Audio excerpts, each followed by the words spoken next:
Okay, hi everybody. So we are going to do 9.3, covering roots of complex numbers. So we just covered powers of complex numbers, and we found that doing that in polar form using de Moivre's theorem was the way to go for that. So here's a quick review on that.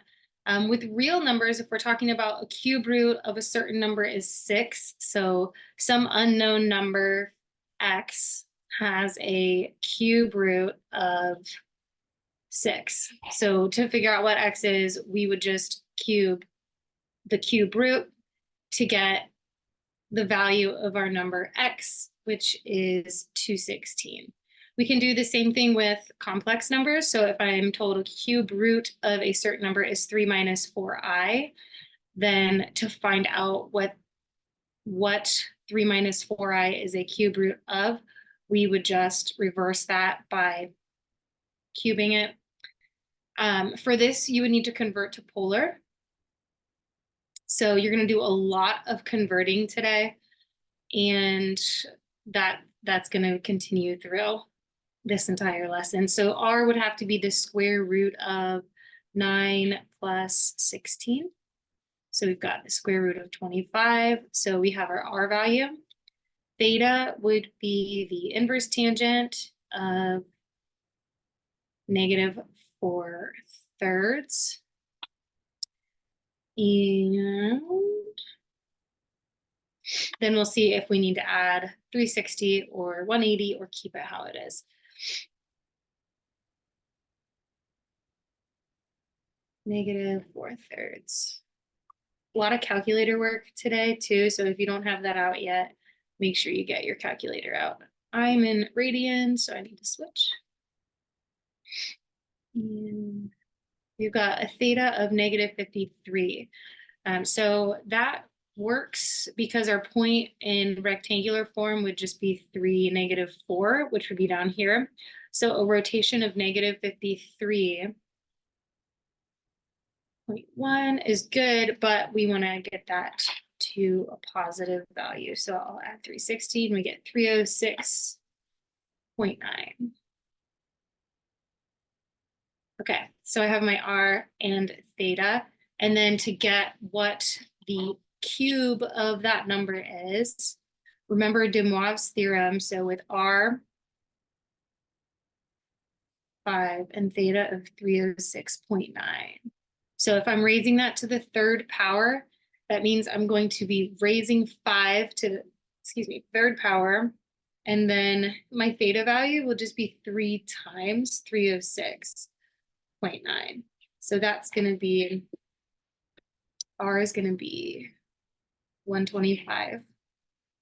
And then 3 times 306.9 is 920.7 degrees. But that last step here is we're going to want to get this back in between 0 and 360. So we would subtract 360 a couple times, and we end up with 125, 200.7 degrees. So this right here is the original, or the cube of our original number 3 minus 4i. However, since we were given this problem in binomial form, we want to put it back in binomial form. So x and y are what we're going to need for that, which I'm out of space here. But this can be really quick computations. So 125 cosine of 200.7. So there's my x value. So that's going to be about, since it's 0.9, we'll just round to -117. Oops, -117. And then my y value will be 125 sine 200.7, about -44.2. And then so binomial form is -117 minus 44.2i. So that last conversion back to binomial really isn't, you guys can use your calculator just to go directly from polar to that. Okay, so that was just a quick review on finding powers of complex numbers. Finding roots is going to feel pretty similar, but there is a little bit of an extra step in there. So we'll start here. We're going to find the 3 cube roots of -64.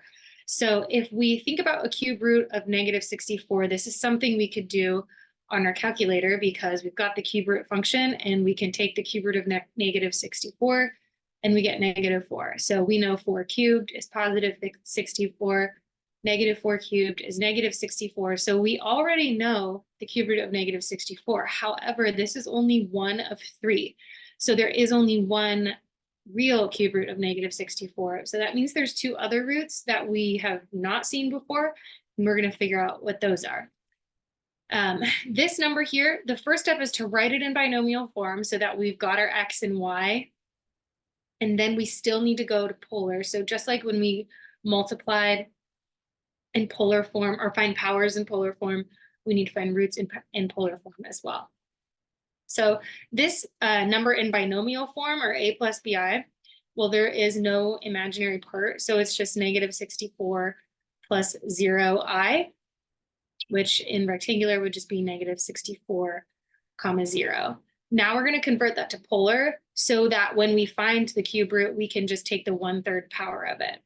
So converting to polar, r equals the square root of -64 squared plus 0 squared. So really what we're doing is just finding the square root of -64 squared, which happens to be 64. And then for theta, we've got inverse tan, okay, inverse tan of 0 over -64. So inverse tangent of 0. Well, if we think about where this point is, we should expect a reference angle of 0 here. So if I do inverse tangent of 0, we get 0. But we know this point is here.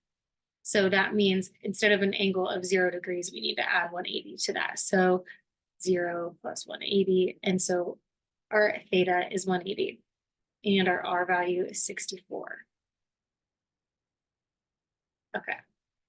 All right, before you close out that parenthesis though, which I was about to do, here's our extra step in finding roots. Because we can expect more than one root as opposed to powers, when you find roots, there's multiple roots. So that means we need to account for that by writing plus 360k right here. Again, ignore this little typo there. So 180 is theta, but we also know that that repeats every 360 degrees. So by adding this plus 360k, this will help us find all 3 cube roots of -64. So now that we have this in polar form and this plus 360k, which seems unnecessary now, we'll see why that's useful down here. So finding the cube root, again, is just by the same as raising it to the 1/3 power. So we are going to take our 64, 180 plus 360k and raise it to the 1/3 power. And then applying de Moivre's theorem here, that means we're going to raise 64 to the 1/3 power, which we know is 4. And then we're going to multiply 180 plus 360k by 1/3.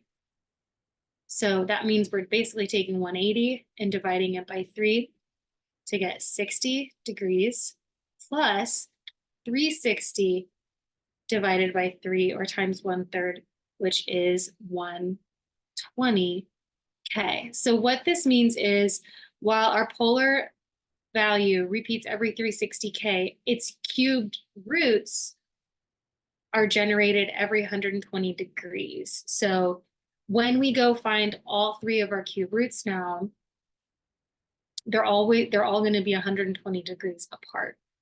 So to find all of the roots, you just use values 0, 1, and 2 in here for k, and that'll generate all of our roots.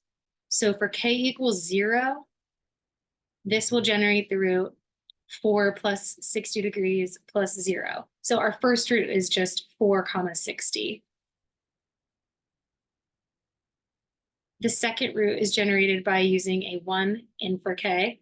So that's going to be our value of 4. So we'll find this same pattern. R is always going to stay the same. The only thing that's changing is the rotation. So when I plug in a 1 for k, it's 60 plus 120. So that's 180. And then our third root, we generate by plugging a 2 in for k. So it's going to be 60 plus 240, which is 300. So these are our three roots of negative 64, but this is in polar form. I usually get a question, why do we use k equals 0, 1, and 2? And I'll have people just try, well, plug in, what if you plug in 3? What if you forget and plug in 1, 2, and 3 instead of 0, 1, and 2? Well, if I did that, that would just be 60 degrees plus 120 times 3, which is 360 degrees, which would then cycle me back to the same exact root when k equals 0. So you can't mess this up. Even if you forget and use 1, 2, and 3 instead of 0, 1, and 2, you will still be cycling through the same three roots the entire time, no matter what k value you use. So here are our three cube roots. These are all of our complex roots of negative 64. Well, they're not all complex, and we'll see that in a second, but these are all of our roots of negative 64, but we want to put those back into binomial form. So to do that, there's a lot of computing, and the trigonometric form, I think, is the best way to keep track of it, because trig form, remember, is r times cosine theta plus I sine theta. So this is using both the polar values and using that binomial pattern a plus bi. So our three roots would be, for the root of 4 comma 60 degrees, that would be our R value of 4. And then cosine, so what I'm gonna do is kind of distribute my R value to both of these. Since a plus bi, I want that R distributed. So that's gonna be 4 times the cosine of 60 plus I, 4 times the sine of 60 degrees. And then I'm going to compute those in a minute. But I usually just do this really systematically. And instead of computing these one at a time, I write out what I'm going to compute first, and then kind of do like a shortcut version on my calculator. So our second root was 4 comma 180. So when I convert that, I'm just going to do, for my a plus bi, 4 cosine 180 plus I, 4 sine 180. For my last root, it's 4 300. So when I convert that, I'm going to be typing in 4 cosine 300 plus I, 4 sine 300. So the reason I prefer doing this is because when you're going to be crunching a lot of numbers on your calculator, and I find that this is just more organized. So what I do is all of my cosine values first, then all my sine values. So I would type in 4 cosine of 60, get my value, and write it down. That's my A value for my first one. Then I would do, to save time, sometimes I just do second entry and do 180, -4, and then entry again and change it to 300. And that's 2 again. So those are just my A values. So I just computed these three. And then I times 4 sine 60. So then I do all of the sines. So I do sine 60, 4 sine 180, and 4 sine 300. So now I have these three values on my calculator, 4 sine 60, 4 sine 180, 4 sine 300, to just put down in a line here with my other three. So that would be,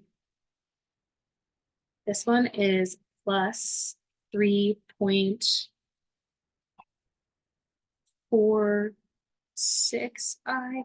These are also exact unit value circles, or unit circle values. So typically I would want the actual like √3 version of that.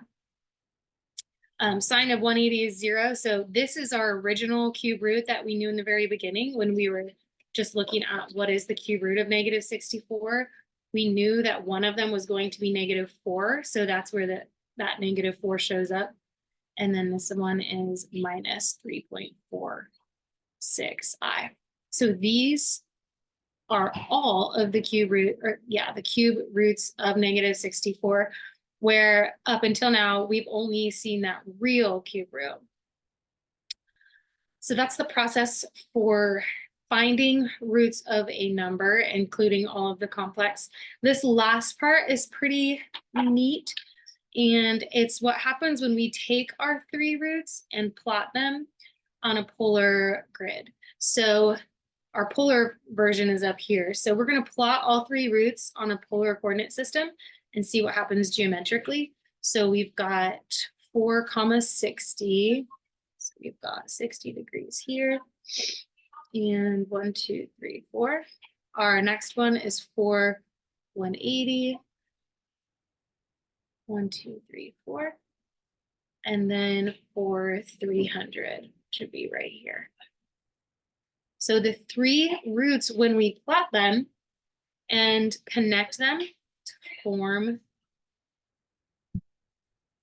a shape, because they're spread evenly apart, so remember that's the 120 times k, all of these roots are 120 degrees apart. What happens when you plot them and connect them on the polar graphing system, you end up with an equilateral triangle, which is pretty cool. Equilateral triangle when we graph those. Cool. Okay, let's do another one. So it's a long process. You'll see we've got steps laid out for us on the next one as well. But then after that, we'll move away from the structure and see if you guys can just walk through it without this. But you can always refer back to these steps. Okay, so if we look at example 3 here, we want to solve the equation x to the 4th equals 2 plus 3i. Solving this equation to get x basically means we are finding the 4th root of x, which means we're finding the 4th root of this complex number 2 plus 3i. So we want to find the 4 fourth roots of that. Again, finding roots is going to be easiest in polar form, just like finding powers. So the original number in binomial form, we already know, is 2 plus 3i. And we've got to convert that to polar. So I will write rectangular coordinates first. Sorry, my 3 just magically turned into a 2 twice. Okay, so 2, 3 is our number in rectangular. So converting to polar, r equals the square root of 2 squared plus 3 squared. We've got the square root of 13. Our theta is going to be the inverse tangent of 3 over 2. So when we convert that, we've got inverse tangent 3 over 2, 56.3 degrees. So we just want to make sure that makes sense. We know our 0.23 is going to be up here in quadrant 1. So a theta value of 56.3 makes perfect sense. So we are good in polar form. So we've got square root of 13, comma. Now again, here, don't close off your brackets yet, because to account for all 4 of these roots, we know that this value in polar form, 56.3 degrees, is going to repeat to the same exact value every 360 degrees. So we're going to put plus 360k to account for the fact that that's just going to continue repeating every 360 degrees. So that is going to help us find all 4 of the roots in this next step here. So it says, whoops, find the cube root. We're finding the 4th root by raising our polar form of our complex number to the 1/4 power. So we're going to do that now. So we've got root 13, 56.3 plus 360k raised to the 1/4. So we're going to raise the square root of 13 to the 1/4 power using De Moivre's theorem that we're applying here. So here's the square root of 13. So obviously it's going to be a decimal. We're going to raise that decimal to the 1/4 power, and we end up with 1.377. Let me check my rounding. We'll round 1.378. So that's our 4th root of the square root of 16, or square root of 13. And then when I apply De Moivre's theorem to theta, we're actually multiplying this whole thing by 1/4. So we're going to take our original 56.3, divide it by 4, and we end up with 14. We'll just round our theta values to the 10th, nearest 10th. 14.1 degrees, plus now our original point repeats every 360. The roots will generate every quarter of 360. So we're dividing 360 by 4 to get 90. So we know that our roots will occur every 90 degrees, since that is equally splitting 360 degrees into 4 parts. So to generate all 4 roots, we just need to plug k in, k equals 0, 1, 2, and 3 in to get all 4. So for k equals 0, we've got the root of 1.378, comma, since k is 0, it's just 14.1 degrees. Okay, for k equals 1, sorry, my computer is getting weird. Okay, for k equals 1, r is the same. So sometimes I kind of take this systematic approach and I just rewrite r, since I know I'm going to write the same thing every time. So the r value for all of the roots is not changing. And then we know that our roots are going to be generated for every 90 degrees. So here's where I'll save a little bit of time. And instead of doing 14 plus 90 times 1, 14 plus 90 times 2, I just do 14.1 and then add 90 over and over. So that's going to be 104.1 degrees. So that's our theta value for our second root. And then 90 degrees later at 194. Why did I type that in to my calculator? I do not know. So 194, and then again 90 degrees later at 284.1. And again, if you continued higher values of k, all that would happen is you would just cycle back through. Whoops, that's the one we just did. But if I continued adding 90, 374, well, if we subtract 360, then we just get back to we just cycle back through to all of these, to 14.1 where we started. So here are our 4 roots. The last step, again, is that tedious process of converting each of these 4 polar roots back into binomial form. To do that, again, we would do r to find the a plus b I. I'm spreading this out here.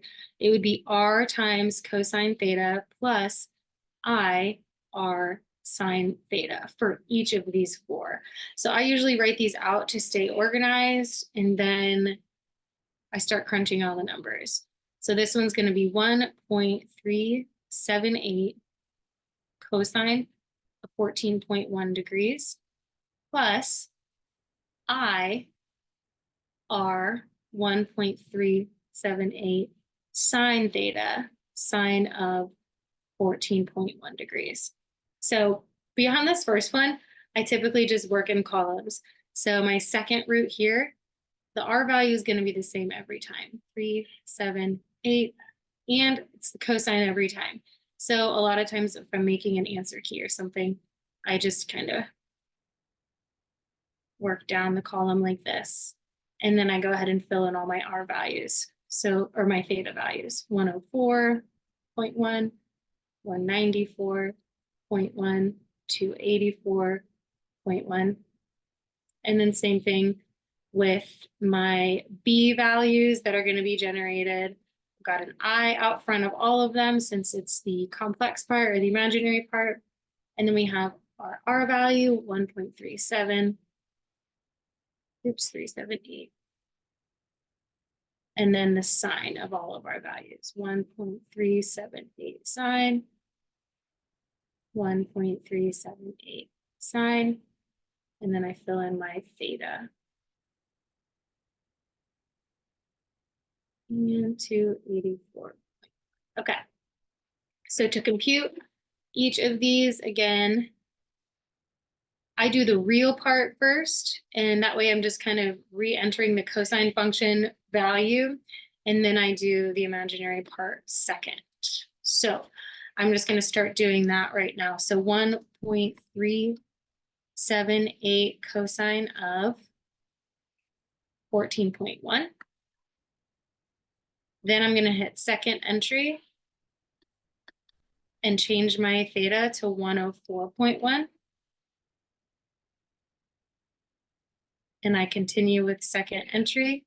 I change my theta to 194. And then I go back. Oops, I hit answer that time. I don't want the answer, I want the entry. And then change that to 284. So there's my 4 real parts of my complex number. And I didn't realize you guys couldn't see my whole calculator. So when I'm hitting entry each time, I'm just hitting that button right there.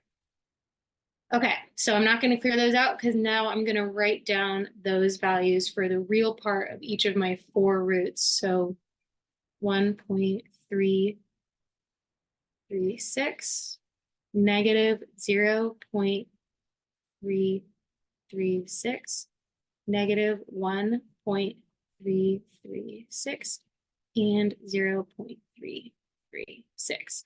There's all of my A values. Then I go back through and repeat for sign. So we've got 1.378 sine 14.1. And then I replace 14.1, 104,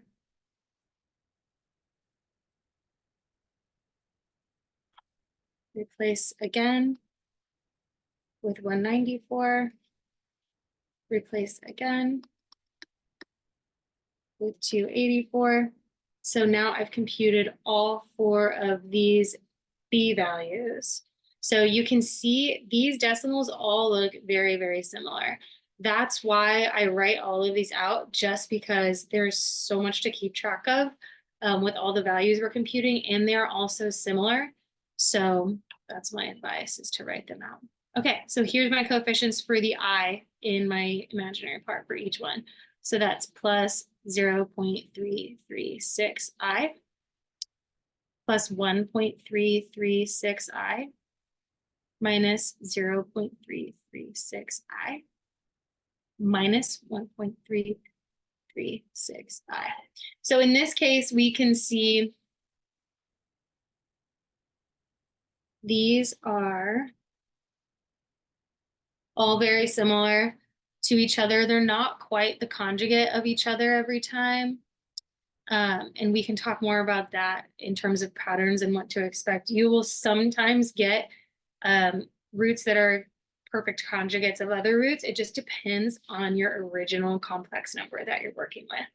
So here are our 4 complex roots of 2 plus 3i, the 4 fourth roots.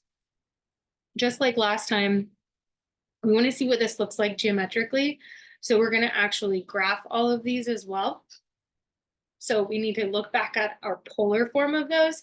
So 14.1 degrees and then 1.378. Sorry, I just had, my phone is ringing. I'm trying to ignore it. Okay. Let me label our degrees really fast so that we can, oops, yeah. We want to get an accurate picture here.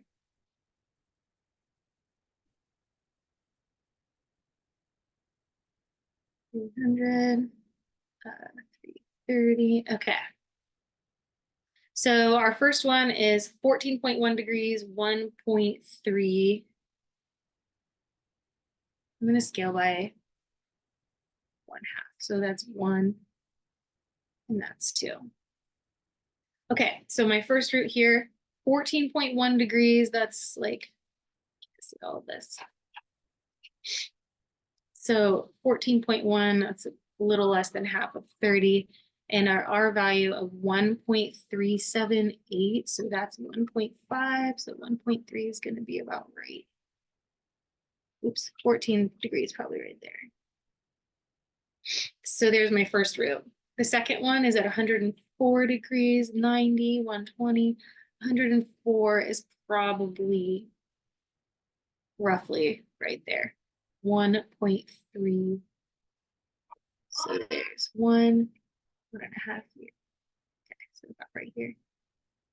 For my second one, the third one is 194. So here's 180. 194 is probably right here. Again, we're just eyeballing this. And there's 1.3 is going to be about right there. And then our last one, 284. Probably right here. And okay, so if we plot all 4 of our roots, because these are all spaced perfectly apart by 90 degrees, then that shape makes sense because they repeat every 90 degrees, and we see this perfect square formed by the geometric relationship of our 4 roots in polar form, which is really cool. So this is the pattern that no matter what number you're finding all of the roots of, like if you're finding the 8/8 roots of a complex number, those 8 roots graphed on a polar graphing system will form an equilateral octagon. Or if you're finding 5th roots of a number, those 5 roots will form an equilateral pentagon. So that's really neat about just the geometric relationship between complex roots that I wanted to point out because I think that's cool. Okay, so one more problem here that I want you guys to do. But if you turn the page and look, you see that there are no steps listed out. So eventually you guys will need to be able to do this without this step by step. Obviously refer back to these steps, but I want you guys to try this one on your own. So at this point in your note taking, I would like you to pause the video. I'm going to pause the recording, work through it, and then start recording again and kind of just show you how to like the work for working through it. And then you can check your work step by step.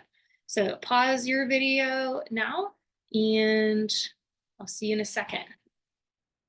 Wait, I got to figure out how to pause recording. I actually don't know how to do that. Pause recording. Okay, hopefully you paused, you worked through this problem on your own. And now I'm just gonna like slowly uncover this one step at a time so that you can check it one step at a time. So we have our original number that we're finding the cube root of 1 minus 2i. So you first write that in rectangular form, 1 comma negative 2. And then again, I always do a quick sketch of that over 1 down 2, so I know what quadrant it is for a quick check when I compute theta. So for the R value, square root of 5. For tangent, or for theta with inverse tangent of negative 2, you should have got negative 63.43. I just rounded using 10 or hundredths for this one, which is fine. And then theta as negative 64.43 makes sense. You just need to add 360 to get that in a positive value. So then to find the cube roots of our number, we write out our number, but with that plus 360k, so that when we apply de Moivre's theorem here with the power of 1/3, we get all 3 of our roots that'll be 120 degrees apart. So again, we're taking the square root of 5, which I rewrote as 5 to the 1/2, and then to the 1/3. So don't be thrown off by the 1/6. That's just square root of 5 raised to the 1/3. And then when we apply the 1/3 times our theta values, it cuts it all into thirds. So 98.86 plus 120k. And the decimal form of our R value for all of our roots is 1.308. So this is the cube root that will repeat every 120 degrees for our K values 0, 1, and 2. So once you plug in 0, 1, and 2, again, we have all three R values consistently 1.308. And then our theta values increase from 98.86 to 218.86 to 338. So those are our three roots in polar form. And then we have the tedious process of converting those back to binomial. So I always write out the trig representation of that conversion just to show as much as I can all of the work so that I can go back and check if something isn't lining up here with my final results.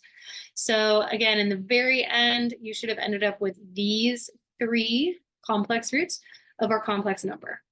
So that's it on roots. Again, just like powers, except we have to account for all of the roots every however many degrees based on what roots we're looking for. So that's the process. You guys should be good to go for the 9.3 homework, and I will see you in class next time. Okay. See you later.